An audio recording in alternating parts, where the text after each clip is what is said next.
Assalamualaikum warahmatullahi wabarakatuh. Kami dari kelompok 11 ES6C yang beranggotakan 1 Yaulil Albab dengan NIM 117, 2 Afifah Fatmasari dengan NIM 125, 3 Wandalina Dewi Puspita dengan NIM 133 akan membahas terkait ekonomi politik campur tangan IMF dan Bank Dunia.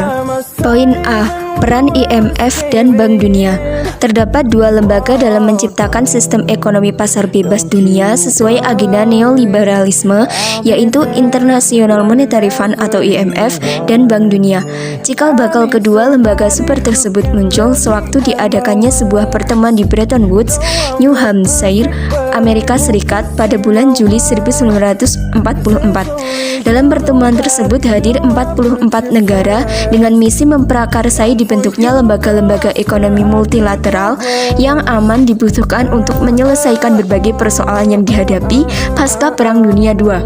Khusus untuk mengatasi masalah-masalah dalam bidang pembangunan ekonomi, dibentuk sebuah lembaga bernama International Bank for Reconstruction and Development atau IBRD.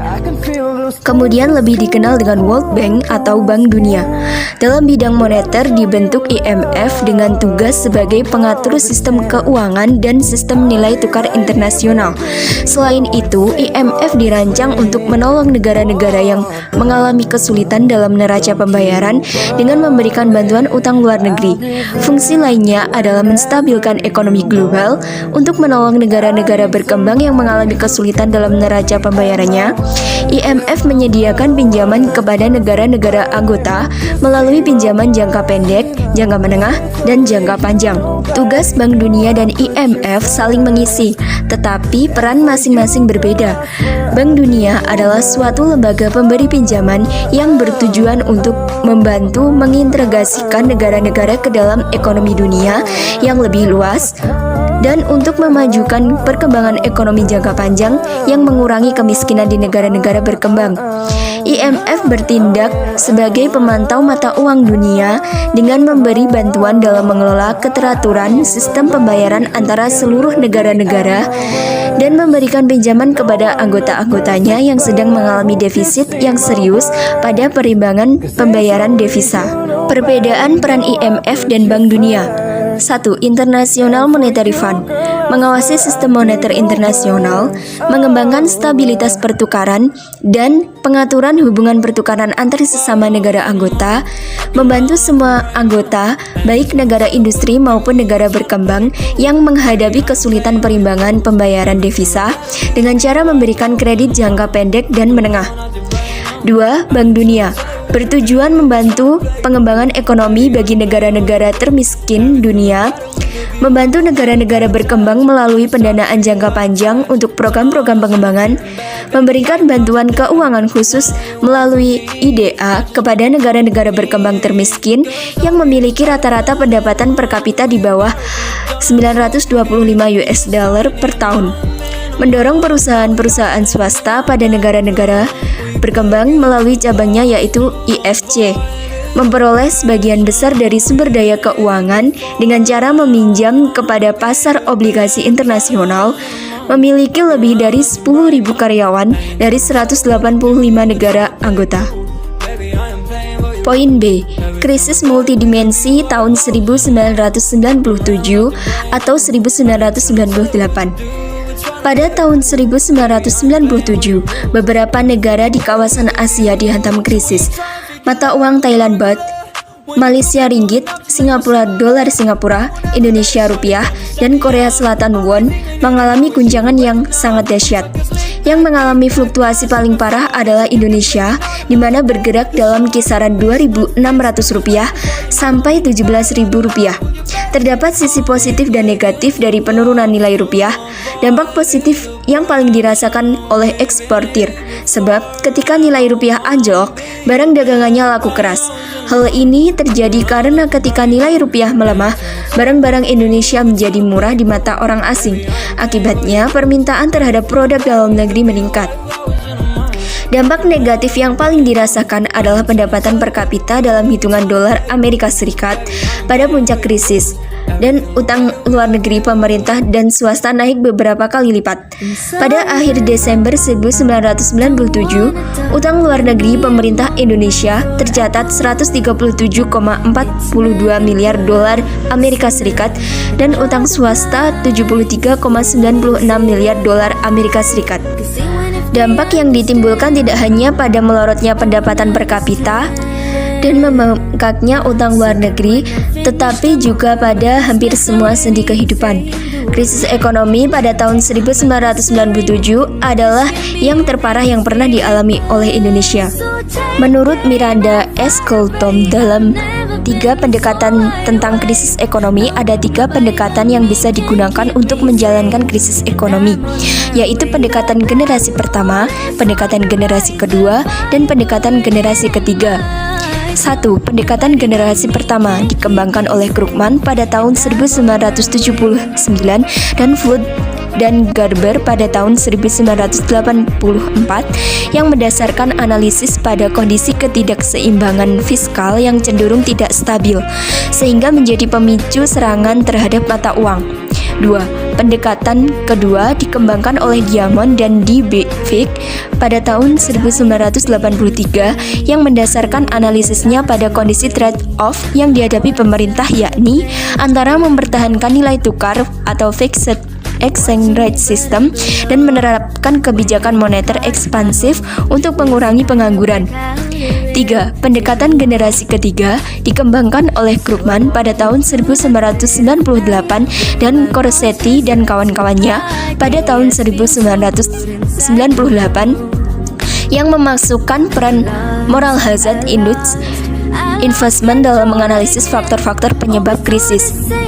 Bagi negara terbuka seperti Indonesia, spekulator falas menjadi berbahaya jika tiba-tiba mereka percaya pada investor asing akan keluar dari Indonesia. Spekulator falas tidak saja mempercepat arus masuk investor asing seperti terjadi pada tahun 1990 hingga pertengahan 1997, tetapi sebaliknya juga dapat mempercepat keluarnya investor asing dari Indonesia. Untuk menghindari serangan dari para spekulator, banyak bank sentral yang menginginkan tersedianya cadangan devisa dalam jumlah besar, dengan harapan jika mata uang mereka diserang spekulator, bank sentral dapat melakukan intervensi dengan cadangan devisanya. Selanjutnya adalah poin C, IMF dan penyelesaian utang luar negeri Indonesia. Menurut Basri dan Supri, ada 2 hal yang memotivasi mengalirnya bantuan luar negeri ke negara berkembang, yaitu yang pertama motivasi politik dan motivasi ekonomi. Motivasi Amerika Serikat memberikan dana untuk merekonstruksi kembali perekonomian Eropa Barat yang menghancurkan pada Perang Dunia II, termasuk pada kategori yang pertama, motif ekonomi lebih bervariasi. Betulnya kalau utang tersebut dipakai untuk tujuan yang produktif, menurut teori bisa memberikan hasil yang positif, sebab bunga pinjaman dari lembaga-lembaga keuangan internasional tersebut sangat rendah pada tahun 50 dan 60-an. Menurut para ekonom seperti Roy Harrod, F.C. Dumar, Hollis Chenery, dan Alan Strow berpendapat bahwa bantuan luar negeri akan memberi dampak positif terhadap pembangunan. Kenyataannya, negara-negara seperti Korea Selatan dan Taiwan naik peringkat berkat bantuan luar negeri. Jadi masalah jika dana pinjaman digunakan untuk membangun proyek-proyek mercusuar, apalagi kalau digelapkan para pejabat korup, utang justru menjadi beban. Masalah inilah yang dialami oleh negara-negara berkembang di Amerika Latin seperti Argentina, Brazil, Meksiko, dan terutama Indonesia. Walaupun dampak bantuan utang luar negeri terhadap pembangunan bersifat ambigu, negara-negara berkembang terus menumpuk utang karena banyak pejabat memperoleh pemasukan sampingan dari utang tersebut. Negara-negara berkembang semakin kecanduan meminjam dana dari luar negeri.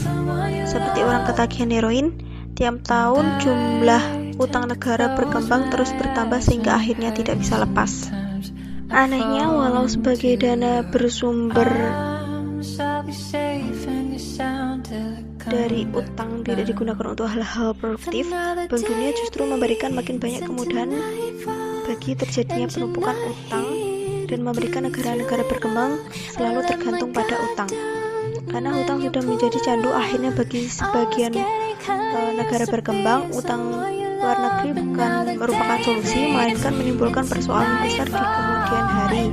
Pada tahun 1995, Riedel sudah mengkaji adanya triple shock skenario bagi perekonomian Indonesia, yaitu menurunnya laju pertumbuhan ekspor sebesar 4%, naiknya suku bunga sebesar 2%, dan apresiasinya yen terhadap dolar sebesar 20%. Riedel juga memproyeksikan bahwa debt service ratio naik dari 33% tahun 1963 menjadi 45%, dan tahun 1998 Indonesia mengalami krisis utang luar negeri yang sangat parah pada waktu dekat.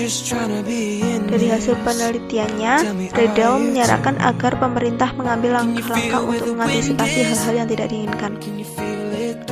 Namun, saran dari Riedel ini dianggap angin lalu oleh Ross H. McCullough. Ross ini mengatakan bahwa analisis Riedel itu keliru dan membantah bahwa Indonesia akan mengalami krisis utang luar negeri. Kenyataannya, analisis Ross lah yang salah, namun analisis Riedel yang mendekati kebenaran, bahwa bahkan lebih parah dari yang diprediksikan. Dan sudah dijelaskan sebelumnya, komang dampak dari krisis moneter utang luar negeri, pemerintah dan swasta Indonesia itu membengkak pada akhir Desember tahun 1997.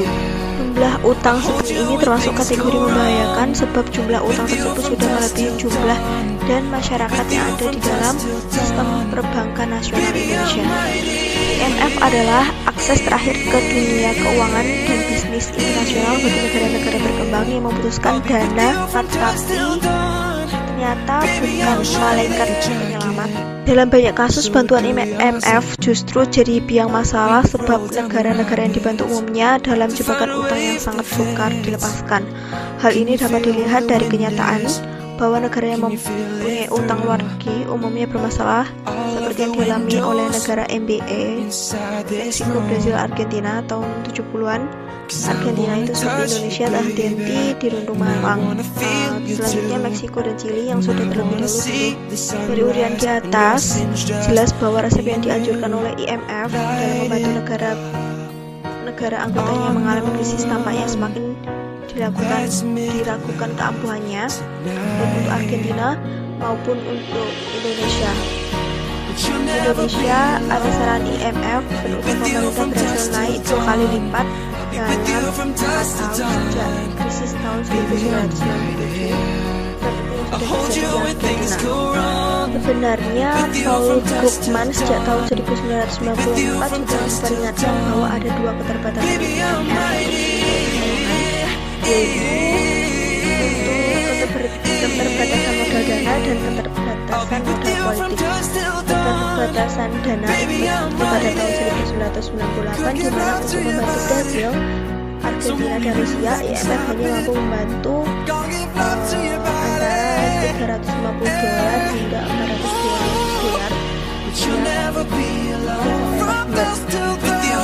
5 tahun untuk membantu krisis Indonesia ke IMF hanya membantu sekitar 5 miliar.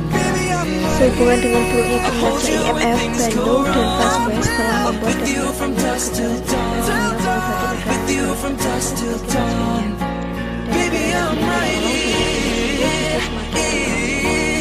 semua negara berkembang yang terlibat ini juga dibantu dengan cara seperti sampai kapanpun tidak ada yang sanggup membayarnya. Dan situasi yang ada saat ini tidak terjadi secara tiba-tiba, tapi telah berlangsung selama puluhan tahun lalu, ketika banyak negara mulai terperangkap dalam jebakan utang dan rakyatnya mulai mengalami kekerasan dan penindasan sebagai akibat upaya pemerintah memperbaiki situasi ekonomi dan pembangunan di negaranya. Yang menyakitkan, ternyata utang tersebut tidak dibuat sendirinya oleh pemerintah negara berkembang tapi dikondisikan oleh pihak-pihak pemilik uang supaya negara-negara berkembang terus berutang karena memberi hutang berarti mendapatkan suntikan kehidupan dari investor. Dan presiden BI tidak pernah menyelesaikan persoalan utang negara berkembang. Mereka adalah mampu membayar, negara tersebut mampu membayar. A. Penerapan sistem kurs di Indonesia. Berikut ini kita lihat tinjauan sejarah penerapan sistem kurs Indonesia dalam kurun waktu 17 April 1970 hingga 15 November 1978. Digunakan sistem kurs tetap di mana rupiah dipatok terhadap dolar 415 dolar. Pada periode 15 November 1978 sampai Desember 1995 digunakan sistem kurs mengambang terkendali. Sejak Desember 1995 menggunakan aturan baru tentang kurs di mana BI mengumumkan kurs rupiah terhadap dolar AS yang diiringi zona kurs batas atas dan batas bawah. Perbatasan zona ini dinamai dengan batas intervensi. Jika kurs kisaran zona BI tidak melakukan intervensi, akan tetapi jika zona dilanggar BI akan bertindak.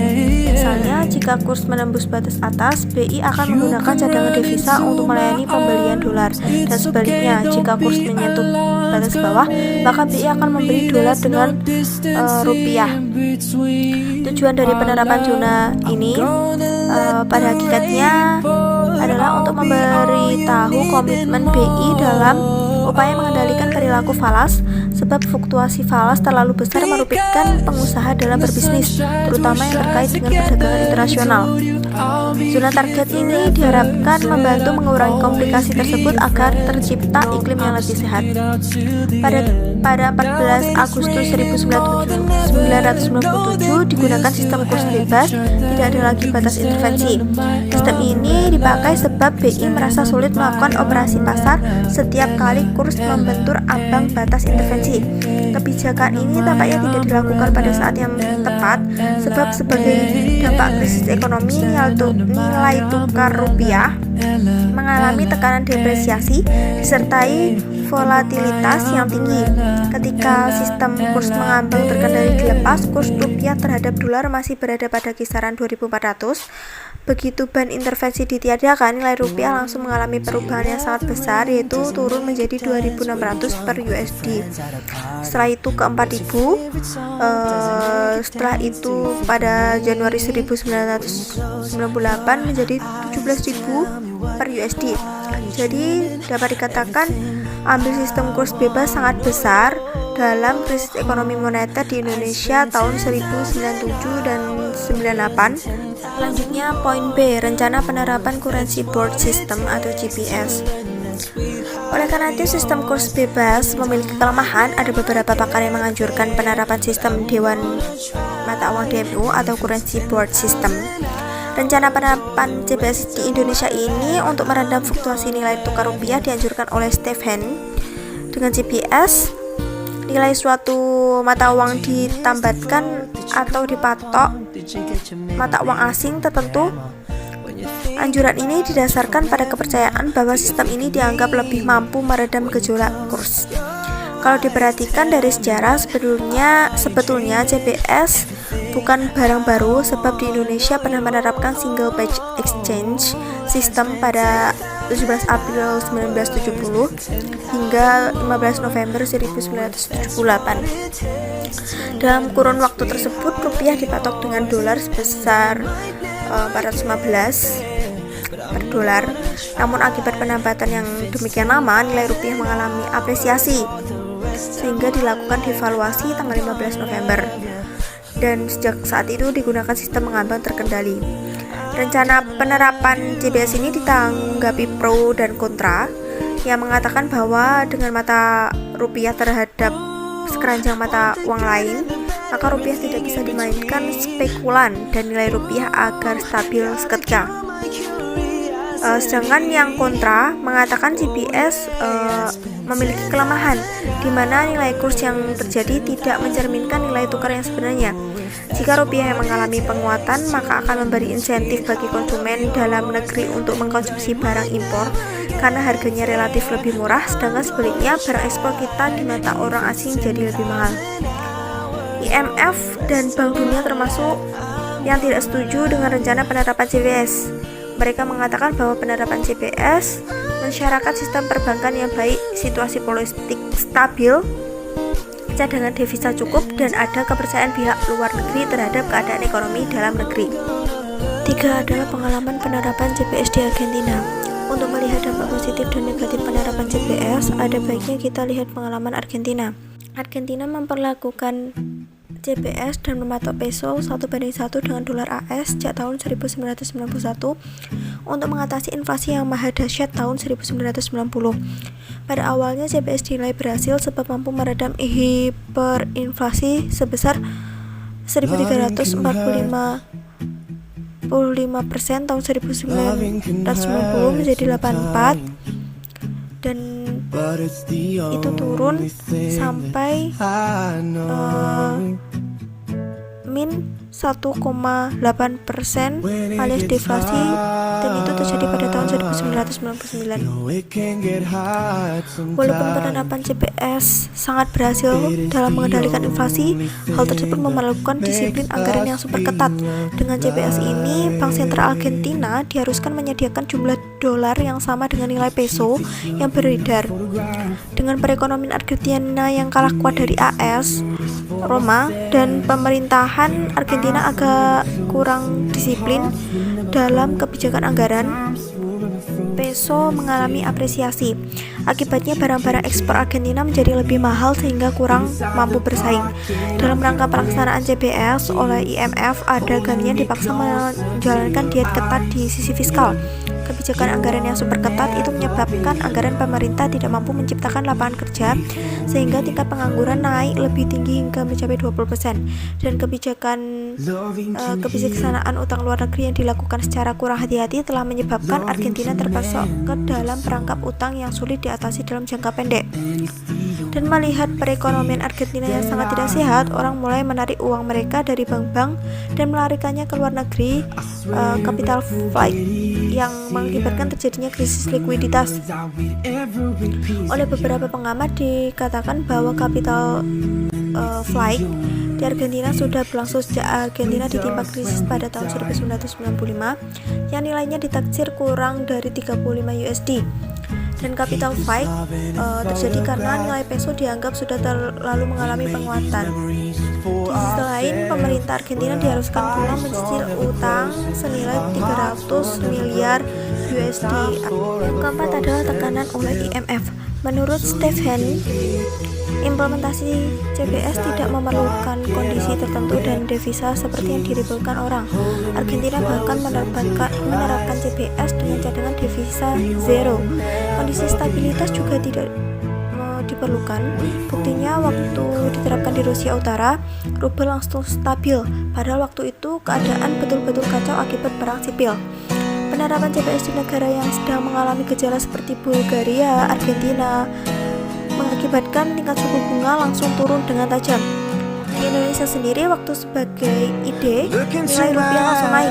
Akan tetapi karena pemerintah belum juga menetapkan keputusan, rupiah kembali goyah. Soal dampak negatif, memang bisa ada skenario terburuk.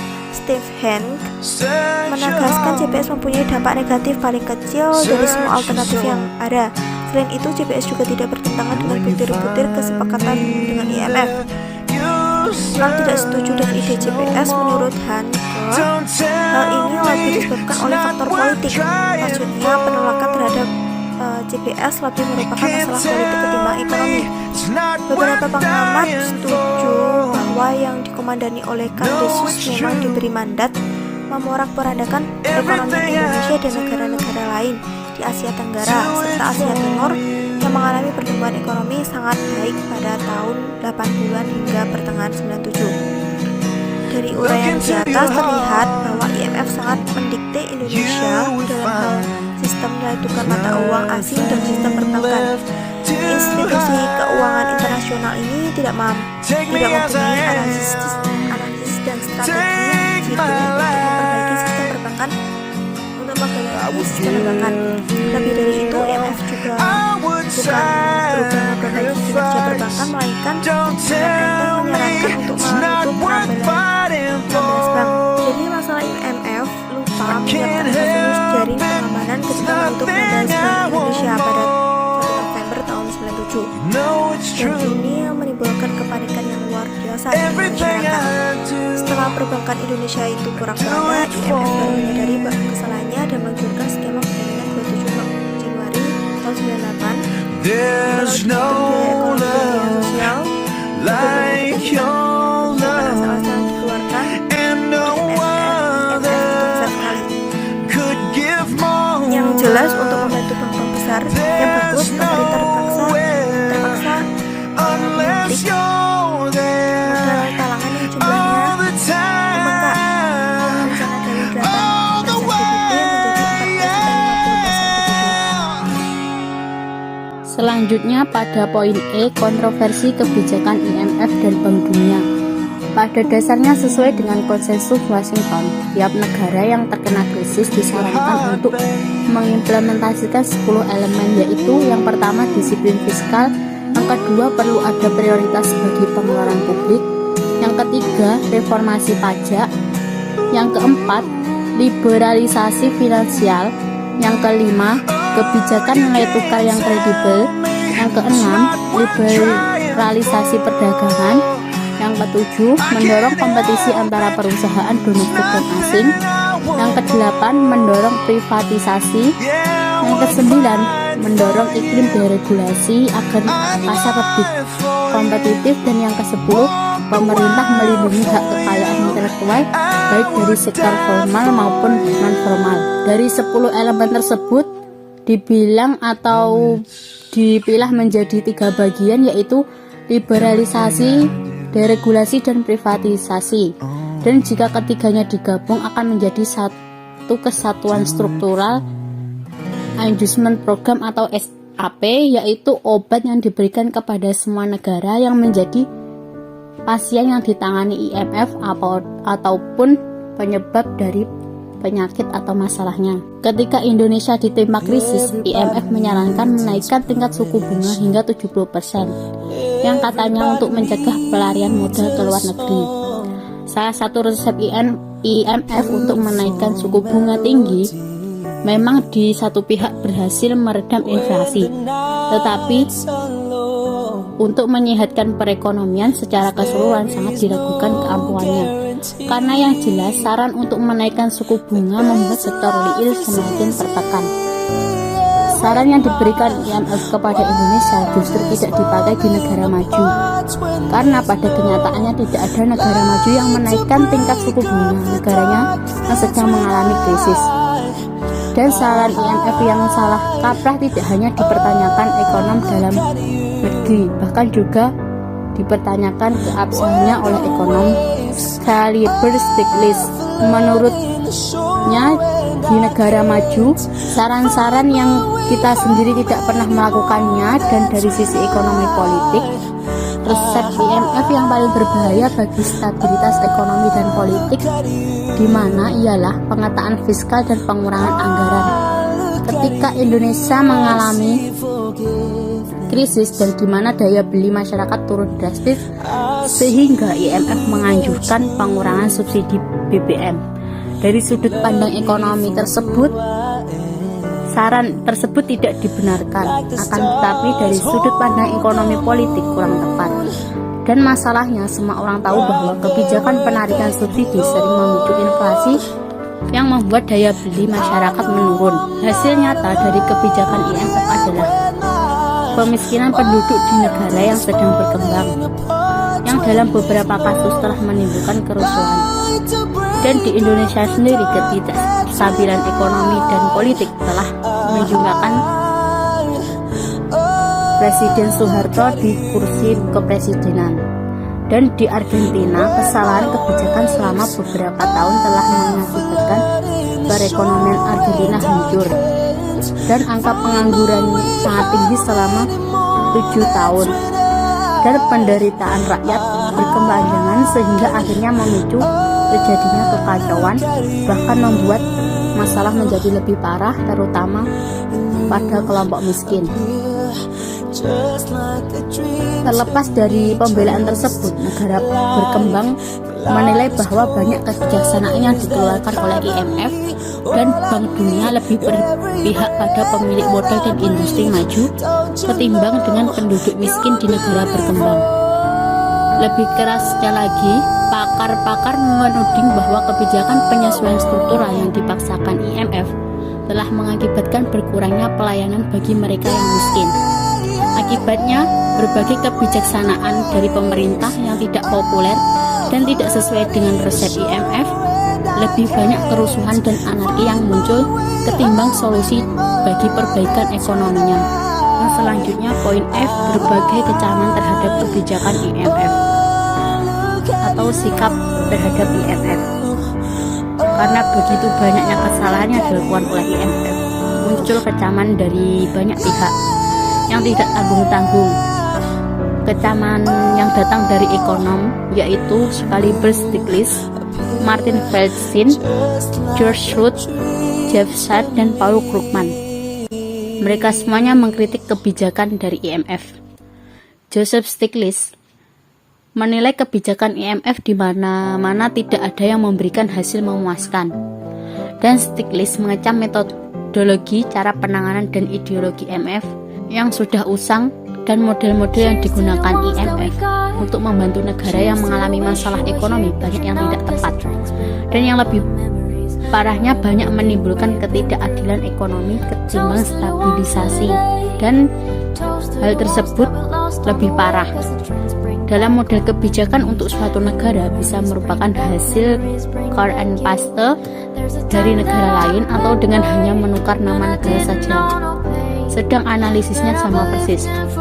Dan beberapa pakar mengkritik bahwa ekonom yang dijadikan konsultan oleh IMF adalah ekonom kelas 3 dan sama sekali tidak memiliki pengalaman di negara yang dibantu, serta dasar kebijakan yang digunakan buruk dan model matematikanya yang dipakai besar. Karena metodologi dan cara penanganannya yang diterapkan IMF banyak yang keliru, dan cukup jelas bahwa IMF dan Bank Dunia tersebut gagal dalam mengatasi multi krisis yang terjadi di tanah air. Dan ketidakberhasilan Indonesia mengatasi krisis moneter dan ekonomi juga disebabkan karena saran dari IMF yang diikuti setengah hati, dan di sana sini pemerintah tidak konsisten untuk mengimplementasikan janji-janjinya. Pada awalnya pemerintah setuju memperketat anggaran, tetapi dalam kenyataannya subsidi makin besar.